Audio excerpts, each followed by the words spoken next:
when we talk now about Poland is really booming, and shared services, this is the place in Europe, not Yes. only in Europe, but also in the world. True.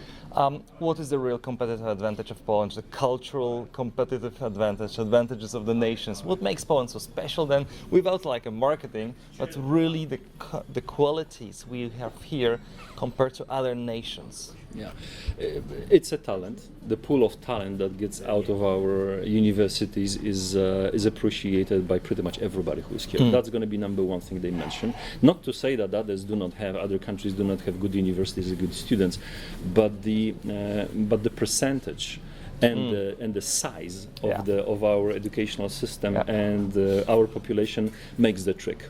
So this is one. Second thing is I would say it's culture. We are in the middle of Europe. We are in Europe, and that cultural touch, the seamless understanding of global economy, as well as ability to delve into complexities of today's world and globalization is something that we have in our DNA. Right. Another aspect of cultural, so that's two. Another aspect of the same point, number two, cultural, is our ability to change. Our history has been, how to say, challenging, difficult, but it left us extremely agile.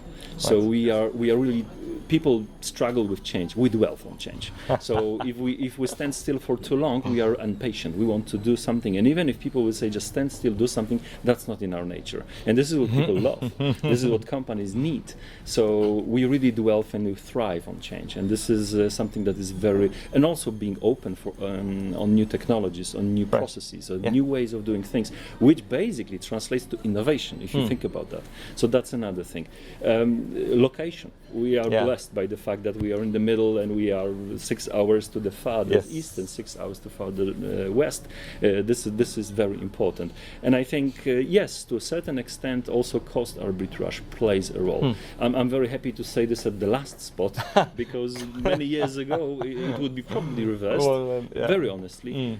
But today it's quite opposite. This is a consideration, of course, but definitely not the number one, not number two, and probably not number three. And final point, I would say, success breeds success. We have this snowball effect. When we started small in P&G, we started small, that particular business 16 years ago, and then one project worked, second project worked, then three other projects, and then you move on. Snowball effect.